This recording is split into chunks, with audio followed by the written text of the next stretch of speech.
Lucy Grant had worked at the Denver relay station for 7 years, and in all that time she had never questioned what the machines actually did. The crystalline towers that rose from the facility's underground chambers hummed with energy that came from somewhere beyond the stars, and every day she monitored data streams that connected Earth to the Galactic Collective. It was good work, important work. At least that was what everyone told her. The collective had arrived 47 years ago, when Lucy's grandmother was still a young woman. They came with gifts of technology and promises of partnership. They built relay stations in every major city, explaining that these structures would allow humanity to communicate with civilizations across the galaxy. They shared medical advances that cured diseases humanity had suffered from for centuries. They offered trade agreements that seemed generous beyond reason. And humanity, grateful and amazed, welcomed them with open arms. Lucy remembered learning about first contact in school. The teachers spoke of it as the greatest moment in human history, the day when humanity finally knew it was not alone in the universe. The collective's representatives were tall and elegant, with silver skin and eyes that seemed to hold the wisdom of ages. They spoke of unity and progress and the beautiful future that awaited Earth as part of their galactic family. But on a quiet Tuesday evening, as Lucy ran her routine diagnostics on the relay systems, she noticed something strange. The data streams were not flowing in just one direction. Alongside the outgoing communications that humanity sent to the stars, there was another stream, hidden beneath layers of encryption that her equipment should never have been able to detect. Something was being pulled from the relay station, extracted in continuous waves that pulsed in rhythm with the crystalline towers. She told herself it was nothing. Perhaps it was just a feedback loop or some technical anomaly she did not understand. The collective's technology was far beyond human comprehension, and Lucy was just a maintenance engineer. But the numbers kept nagging at her, and she found herself staying late every night, running tests that she was not authorized to perform. After 3 weeks of investigation, Lucy made a discovery that changed everything. The hidden data stream was not carrying information in any conventional sense. It was carrying something biological, something organic. The readings matched patterns that Lucy recognized from her college biology courses. They matched the electrical signatures of human brain activity. She brought her findings to her supervisor, a man named Henderson who had worked at the station since it was built. He listened to her report with a calm expression, and when she finished speaking, he smiled in a way that made her skin crawl. He told her not to worry about things above her clearance level. He told her that the collective knew what was best for humanity. He told her to go home and forget what she had seen. Lucy did go home that night, but she did not forget. Instead, she made copies of every file she had accessed, hiding them on a personal drive that she tucked into her jacket pocket. She knew she was breaking a dozen regulations, but something deep inside her insisted that this was more important than rules. The next morning, she called an old friend from college. Marsh had always been the suspicious type, the kind of person who questioned everything and trusted no one. While Lucy had pursued a stable career with the collective's infrastructure, had joined an independent research firm that operated outside galactic oversight. Most people considered his organization to be paranoid conspiracy theorists. Lucy was beginning to think they might have been right all along. She drove 3 hours to meet him at a small diner in the mountains, far from any relay station. Looked older than she remembered, with lines around his eyes that spoke of too many sleepless nights. But when she showed him the data she had collected, those tired eyes lit up with a fire she had never seen before. He told her that his organization had suspected something like this for years. They had noticed small anomalies in the relay network, patterns that did not match the collective's official explanations, but they had never been able to prove anything. Lucy's data was the first concrete evidence they had ever seen. Together, they began to decode what the collective was really doing. Had access to equipment that could analyze the hidden data streams in ways that Lucy's station never could. What they found was worse than anything she had imagined. The collective was not just collecting information. They were harvesting human minds. Not literally, not physically, but something almost worse. They were extracting human creativity, human dreams, human emotional energy. The crystalline towers in every relay station were designed to siphon off the unique psychic patterns that human brains produced, patterns that apparently did not exist anywhere else in the galaxy. Explained that advanced civilizations often lost certain capabilities as they evolved.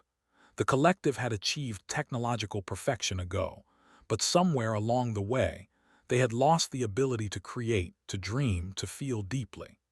They had become beings of pure logic and efficiency, and they had discovered that without creativity and emotion, their culture was slowly dying. Humans were different. Human minds produced something precious, something the collective could not replicate or manufacture, and so they had come to Earth not as friends or partners, but as farmers. The relay stations were not communication hubs. They were harvesting machines, designed to extract humanity's most valuable resource without anyone ever knowing. Lucy felt sick as the truth sank in.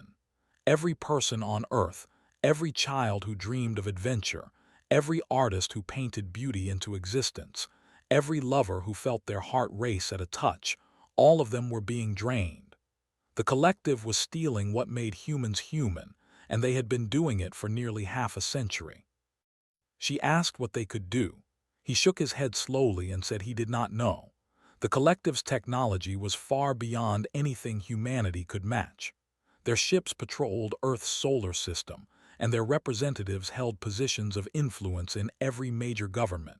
Exposing the truth would cause chaos, and fighting back seemed impossible. But Lucy refused to accept that.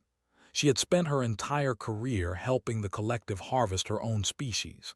She had been a tool in their machine, and now that she knew the truth, she could not simply walk away. There had to be something they could do, some way to stop what was happening. Looked at her for a long moment, then nodded. He said there were others who felt the same way, people who had noticed the small signs and refused to ignore them. If Lucy was willing to risk everything, he could introduce her to them. Together, they might find a way to fight back. Lucy did not hesitate. She told him yes.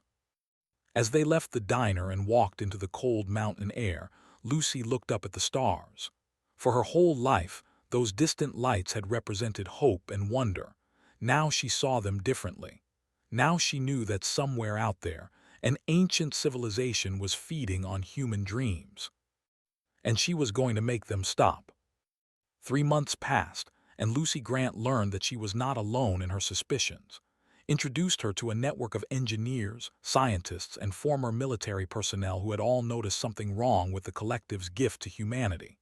They met in basements and abandoned buildings, communicating through methods so old that the collective's advanced surveillance systems did not bother to monitor them. Handwritten letters, face-to-face conversations, whispers in the dark. Among the group was a woman named Cole, a retired Air Force colonel who had been quietly discharged 15 years ago after raising concerns about modifications being made to military communication systems. Was sharp and direct, with hair cut short and eyes that seemed to see through every lie. She had spent her entire career protecting humanity, and learning that she had been helping enslave it instead had filled her with a cold fury that never seemed to fade. Had contacts in places that Lucy could never reach. Through her, the group gained access to classified documents and internal reports that painted a picture even darker than they had feared. The collective had not chosen Earth by accident. They had been searching for a species like humanity for thousands of years, a civilization young enough to still possess creativity and emotion, but advanced enough to be useful. Humans were perfect for their purposes. The documents revealed that the extraction rate had been increasing steadily since the relay stations were built. In the early years, the collective had been careful, taking only small amounts to avoid detection. But as humanity grew more dependent on their technology and more trusting of their guidance, they had grown bolder. Current projections showed that within 50 years, The drain would become severe enough to cause noticeable effects. Human creativity would begin to fade. Art would become repetitive. Music would lose its soul. And eventually, humanity would become what the collective had become, hollow beings going through the motions of existence without any spark of true life. The group discovered that Earth was not the first planet to suffer this fate. The collective had done this before, to 17 other species across the galaxy. Each one had welcomed them as friends and benefactors. Each one had allowed relay stations to be built on their worlds, and each one now existed as a shadow of what it had once been, entire civilizations reduced to empty shells, kept alive only to continue producing whatever resource the collective needed from them. Lucy felt something break inside her when she learned this. She had always believed that the universe was full of wonders waiting to be discovered. Now she knew that at least 17 worlds had lost their ability to wonder at all. 17 species that would never create anything beautiful again. 17 cultures that had been hollowed out and discarded like empty containers. Called a meeting of all their members, gathering nearly 50 people in an old warehouse outside the city. She stood before them and laid out what they knew and what they faced. The collective had technology that humanity could not match. Their ships could destroy entire cities in moments. Their surveillance systems monitored every digital communication on the planet. Their representatives had the trust of every major government, and any public accusation would be dismissed as the ravings of paranoid fools. But also reminded them that humanity had one advantage. The collective had grown complacent of easy conquest. They believed that no species had ever recognized what was being done to them. They believed that their methods were perfect and undetectable, and they believed that even if someone did discover the truth, there was nothing they could do to stop it. Intended to prove them wrong. She explained that the relay network required constant connection to function. The crystalline towers in each station were not independent units, but parts of a single vast system that spanned the entire planet. If that connection could be severed completely and simultaneously across all stations, the extraction would stop. The collective would lose their harvest. The problem was that the engineers who had built the network had anticipated resistance. Each relay station was protected by systems that would trigger catastrophic feedback if anyone attempted to tamper with them. They were designed to release stored energy in a destructive burst, powerful enough to destroy not just the station, but everything within several miles of it. Any direct attack on the network would result in dozens of explosions across the planet, each one killing thousands of innocent people. The group fell silent at this news. They had hoped that destroying the stations would be a simple matter, that they could strike quickly and cut humanity free from the collective's grip. Instead, they faced an impossible choice. Accept the slow death of human creativity, or sacrifice millions of lives in a desperate attempt to break free. Lucy spoke up then, her voice quiet but steady. She said that there had to be another way. The collective was ancient and powerful, but they were not gods. They had designed their systems to prevent direct tampering, but perhaps they had not considered every possibility. Perhaps there was a way to sever the connection without triggering the Agreed. He pointed out that the relay network was incredibly complex, but complexity often meant vulnerability. If they could find someone who truly understood how the alien technology worked at its deepest level, they might discover a weakness that the collective had never noticed. Nodded slowly. She mentioned a name that made several people in the room shift uncomfortably. Daniel Perry had been one of the most brilliant physicists of his generation, a man who had been granted unprecedented access to collective technology for research purposes. 15 years ago, he had published a paper claiming that the relay network operated on principles that contradicted everything the collective had told humanity about physics. He had accused them of deception, of hiding the true nature of their technology. The collective had responded with calm denials. Their representatives had expressed disappointment that such a respected scientist had fallen into conspiracy thinking. Within weeks, Daniel Perry had lost his position, his funding, and his reputation. His family had left him. His colleagues had abandoned him. He had disappeared from public life entirely, and most people assumed he had died alone and forgotten, but had kept track of him. She knew where he was living, a small cabin in rural Montana, far from any relay station and far from anyone who might recognize him. If anyone could find a way to defeat the collective's technology, it was Daniel Perry. Lucy volunteered to go find him. She felt a connection to this man she had never met, this person who had tried to warn the world and been destroyed for it. She wanted to tell him that someone finally believed him. The next morning, she began the long drive north. The road to Montana was long and empty, winding through mountains that seemed to grow wilder with every mile. Lucy drove alone, following directions that had written on a piece of paper rather than trusting any electronic navigation system. The collective monitored everything digital, and she could not risk leading them to the one man who might be able to stop them. She found Daniel Perry's cabin at the end of a dirt road that barely deserved the name.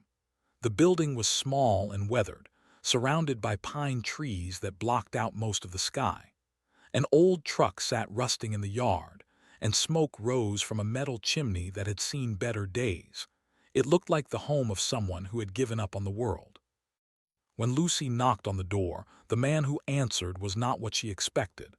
Daniel Perry was thin, and with a beard that reached his chest and eyes that held a weariness deeper than she had ever seen. He looked at her without recognition or interest, and when she told him her name, he simply shrugged and asked what she wanted. Lucy told him everything. She told him about her job at the relay station and the anomalies she had discovered.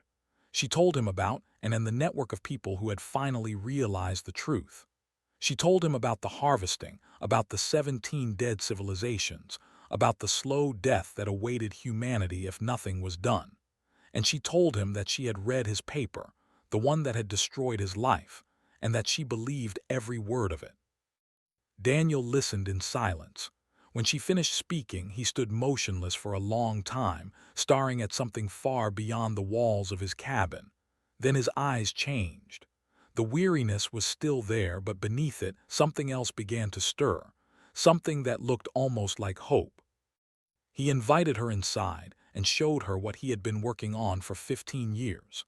His cabin was larger than it appeared from outside, with a basement that had been converted into a laboratory filled with equipment that Lucy did not recognize. On the walls hung diagrams and equations that seemed to describe physics she had never learned in any school. Daniel explained that when he had been given access to collective technology all those years ago, he had noticed immediately that nothing worked the way they claimed. The crystals in the relay stations did not simply transmit communication signals. They interacted with something deeper, something fundamental to the structure of reality itself. He had tried to tell people, but no one had listened. The collective's representatives had been smooth and convincing, and humanity had wanted so badly to believe in their benevolent alien friends. But Daniel had not stopped working. After losing everything, he had retreated to this cabin and continued his research in secret.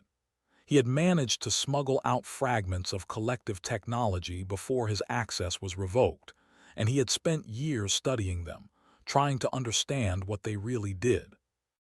What he had discovered was both terrifying and potentially useful. The relay network was not connected to Earth in any conventional sense. It was connected through Earth, using the planet's own electromagnetic field as a conduit for the extraction process. The crystalline towers did not generate their own power. They tapped into the living pulse of the planet itself, riding the magnetic currents that flowed from pole to pole. The collective had designed there to prevent tampering with the towers themselves. Any attempt to damage or disconnect a relay station would trigger the destructive feedback that had warned them about. But Daniel believed that they had never considered an attack from the planetary side. If someone could generate a specific frequency pulse through Earth's magnetic field, they could sever every connection simultaneously without touching any of the stations at all. Lucy felt her heart race as she listened. This was exactly what they needed. A way to cut humanity free without killing millions of innocent people. But Daniel warned her that it would not be easy. Building a device capable of generating such a pulse would require resources that they did not have. The equipment would need to be massive, drawing power from sources that were heavily monitored. And the calculations were still theoretical. He had never been able to test his ideas, and a single mistake could mean disaster. Lucy asked him what they would need. Daniel showed her a list that made her stomach drop. Generators that could output more power than a small city. Transmitters that would have to be placed at specific points around the globe. Computing systems capable of calculating the exact frequency in real time. And all of it would have to be assembled in secret, without the collective noticing. She called that night and explained what Daniel had told her. The older woman was silent for a long time, then said that she would make some calls. She had spent decades building relationships with people who still believed in protecting humanity above all else. People in positions of power who had never trusted the collective's smooth words and generous gifts. People who might be willing to help. Within weeks, the impossible began to take shape. Contacts reached out to their own networks, and word spread quietly among those who had long harbored doubts about Earth's galactic benefactors. Military officers who had wondered why the collective needed access to certain defense systems. Engineers who had noticed that the relay stations consumed far more power than communication equipment should require. Scientists who had been quietly dismissed when they asked too many questions. Resources began to flow toward the project. Generators were diverted from construction sites. Computer systems were borrowed from research facilities. Transmitters were built in basements and warehouses around the world. Everything was done in secret, using methods so analog and old-fashioned that the collective surveillance could not detect them. Daniel worked day and night, refining his calculations and designing the equipment that would generate the pulse. He had spent 15 years preparing for this moment, and now that it had finally arrived, he seemed transformed. The broken man Lucy had met in Montana was gone, replaced by someone driven by purpose and determination. They assembled a team of 200 people across 12 countries, all working toward a single goal. The device would be built in an abandoned mine shaft in Colorado, deep enough underground that its energy signature would be masked by the Earth itself. The transmitters would be placed at 12 points around the globe, each one manned by a team ready to amplify the signal at a precise moment. Lucy watched it all come together and felt something she had not felt in a long time. She felt hope. But hope was a dangerous thing, and the collective was about to prove why. The collective noticed something was wrong 3 days before the device was ready. Their surveillance systems had not detected the project directly, but they had noticed patterns in the movement of people and resources that did not match normal human behavior. Too many engineers taking unexpected vacations. Too many shipments of equipment going to destinations that did not need them. Too many encrypted messages being carried by hand instead of sent through normal channels. Their response was swift and calculated. Galactic representatives requested emergency meetings with world leaders in every major nation. They expressed deep concern about potential terrorist threats to the relay network, warning that any disruption to the system could have catastrophic consequences for humanity's connection to the galactic community. They recommended increased security around all relay stations and suggested that certain individuals might need to be monitored more closely. Humanity's governments without question. They had spent 47 years learning to trust the collective's guidance, and they saw no reason to stop now. Security forces were deployed to every relay station. Surveillance was increased across the globe. Checkpoints appeared on major highways, and anyone who seemed suspicious was detained for questioning. Received word of the crackdown from her contacts and immediately called an emergency meeting.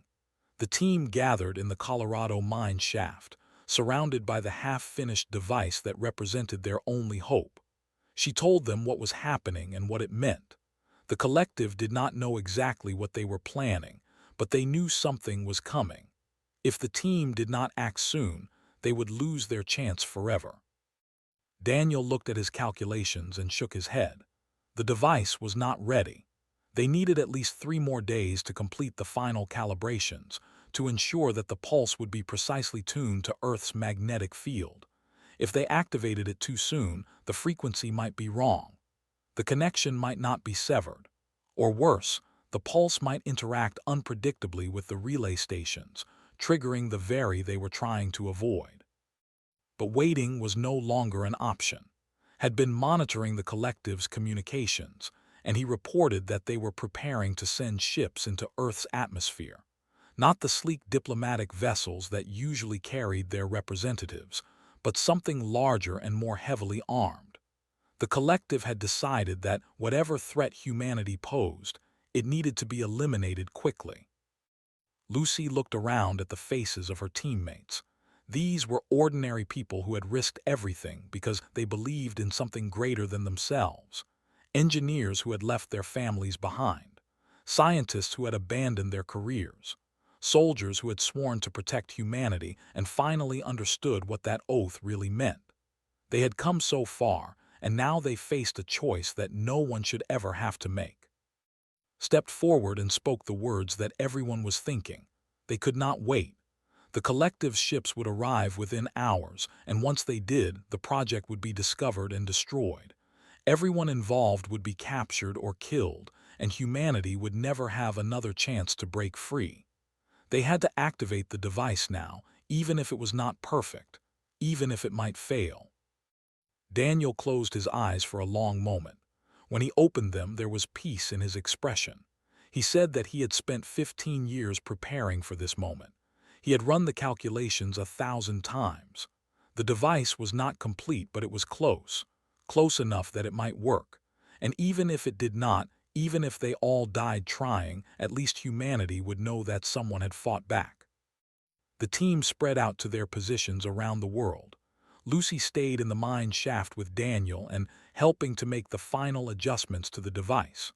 Above them, satellite feeds showed collective ships descending through Earth's atmosphere, their silver hulls gleaming in the morning sun. Time was running out. At exactly 11 minutes past 9 in the morning, Daniel Perry stood before the activation switch. His hands were steady, but Lucy could see the weight of the moment in his eyes. Everything they had worked for came down to this single action. The fate of humanity, the redemption of 17 enslaved species, the future of creativity and dreams across the galaxy. He thought of his daughter, who had grown up believing her father was a madman. He thought of his colleagues, who had abandoned him when he tried to tell the truth. He thought of all the years he had spent alone in his cabin, wondering if anyone would ever believe him. And then he pressed the button. The pulse traveled through Earth's magnetic field at the speed of light, touching every relay node on the planet simultaneously. In Denver and Tokyo and Cairo and Sydney, the crystalline towers that had been harvesting human dreams for nearly half a century received a signal they were never designed to handle. For exactly 2.7 seconds, nothing visible happened. The world held its breath. Then the towers began to go dark. One by one, across every continent, the pale glow that had emanated from the relay stations for 47 years flickered and died. The humming that had become so familiar that most people no longer noticed it fell silent. The extraction stopped. In the mine shaft, Lucy watched the monitors with tears streaming down her face. The readings showed exactly what Daniel had predicted. The connection between the relay network and Earth's magnetic field had been severed. The crystals were still intact, they had not been triggered, but the pathway that the collective had used to drain humanity's creativity was gone. Received reports from their teams around the world. Every transmitter had worked perfectly. Every amplification point had done its job.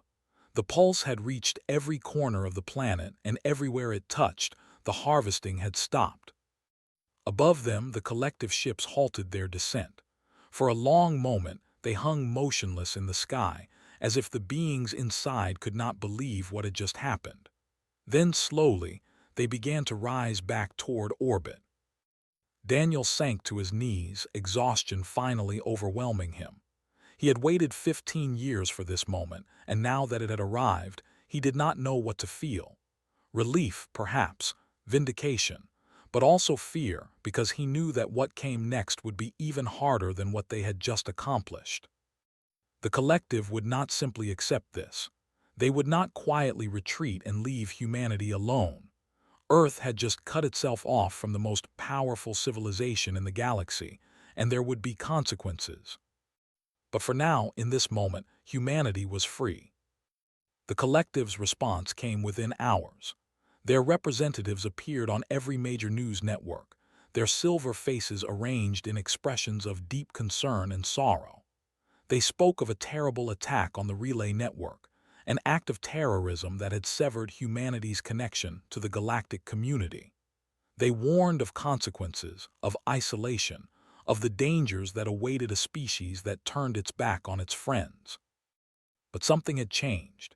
Even as the collective's smooth words filled the airwaves, people around the world were feeling something they could not quite explain. Artists who had struggled for years found themselves suddenly overflowing with ideas. Musicians heard melodies in their minds that seemed to come from somewhere deep within. Writers discovered stories pouring out of them faster than they could type. Children laughed louder and dreamed bigger. Lovers felt their hearts beat stronger. The fog was lifting. For 47 years, humanity had been slowly drained of its creative essence, and no one had noticed because the change had been so gradual. But now that the extraction had stopped, the difference was impossible to ignore. People felt more alive than they had in decades, as if they had been walking through a world that had suddenly burst into color. Lucy watched the transformation unfold from the bunker where had established their headquarters. Reports came in from around the globe, all saying the same thing. Something fundamental had shifted in human consciousness. The world felt different. It felt better. The collective sent demands through official channels, insisting that humanity repair the relay network and restore the connection. They threatened economic sanctions, the withdrawal of technological support, even military action. Their tone grew sharper with each passing day, the elegant diplomacy giving way to something that sounded almost desperate. Received the demands and threw them in the trash. She had already begun reaching out to world governments, explaining what the collective had really been doing and presenting the evidence that Lucy had gathered. At first, many leaders refused to believe it. They had spent their entire careers trusting the collective, building relationships with their representatives, accepting their guidance. The idea that it had all been a lie was almost too painful to accept. But the evidence was undeniable. Internal documents showing the extraction rates. Scientific analysis proving that the relay stations were designed to harvest human creativity. Testimony from engineers who had noticed anomalies and been told to keep quiet. And most compelling of all, the simple fact that everyone felt different now that the harvesting had stopped. 1 week after the pulse, Lucy Grant stood before the United Nations General Assembly. She had never spoken to such a large audience before, and her hands trembled as she approached the podium. But when she looked out at the faces of delegates from every nation on Earth, she found her courage. She told them everything. She explained what she had discovered at the Denver relay station and what it had meant. She described the network of ordinary people who had risked everything to find the truth and fight back. She presented the evidence of the collective's true intentions and the fate that awaited humanity if they had not acted. The collective's representatives sat in their designated seats, their silver faces unreadable. When Lucy finished speaking, their lead diplomat rose and asked for the right to respond. But before he could say a word, something unprecedented happened. The delegate from a small nation in South America stood up and began to clap. Then another delegate joined her, and another, and another. Within moments, the entire assembly was on its feet, applauding the woman who had helped set humanity free. The collective's representatives walked out without speaking. Their ships departed Earth's orbit the following day, and for the first time in 47 years, the night sky was empty of their presence. But the story did not end there. In the weeks that followed, humanity began to receive messages from beyond the solar system, not from the collective, but from others, from the 17 species that had been drained before humanity, and from others who lived in fear of the collective's hunger. They sent words of congratulation and gratitude. They asked how humanity had managed to do what no one else had ever accomplished. And they asked if Earth might be willing to share the technology that had set them free. Convened a meeting of the original team to discuss what should be done. They gathered in the same warehouse where they had first planned their resistance, though now they were greeted as heroes rather than conspirators. Daniel Perry sat at the head of the table, his eyes brighter than they had been in 15 years. He said that the pulse generator could be replicated. The principles were not complicated once you understood them. If they shared the design with other species, those civilizations could sever their own connections to the collective's network. They could reclaim the creativity and emotion that had been stolen from them. Lucy asked if that was wise. The collective was still out there, still powerful, still dangerous. If humanity helped others break free, the collective might retaliate against Earth. Smiled and said that was exactly why they should do it. The collective was powerful because they had no opposition. If other species began to free themselves, the collective's power would diminish. Their supply of harvested creativity would dry up, and they would eventually have to face the consequences of their own sterile existence. Agreed. She said that humanity had been given a gift when the collective arrived, though not the gift they had intended. They had given humanity a reason to come together, a common enemy to unite against, and the knowledge that there were other civilizations out there that needed help. For the first time in history, humanity had a purpose beyond its own survival. The decision was unanimous. Earth would share the pulse technology with any species that wanted it. They would build a network of free worlds, a coalition of civilizations that had reclaimed their creativity and their dreams. And if the collective came for them, they would face them together. 6 months later, the first transmission went out. It carried the complete specifications for the pulse generator, along with a message of hope from the people of Earth. The signal spread across the galaxy at the speed of light, reaching worlds that had forgotten what it felt like to dream. Lucy watched the transmission from the new observation center that had been built on the site of the old Denver relay station. The crystalline towers had been dismantled, their components studied, and their secrets laid bare. In their place stood a memorial to the 47 years that humanity had spent in chains, and a promise that no species would ever be enslaved again. Stood beside her, hair blowing in the wind. She asked Lucy what she thought the future would hold. Lucy looked up at the stars. They seemed brighter now than they ever had before, full of possibility and wonder. She said that she did not know what was coming. The collective might attack. Other dangers might emerge. The universe was vast and full of unknowns. But for the first time in her life, she was not afraid. Humanity had proven that it could recognize chains for what they were, and it had proven that it could break them. Whatever came next, they would face it as themselves, with their creativity intact and their dreams their own. The stars waited, and humanity was finally ready to meet them.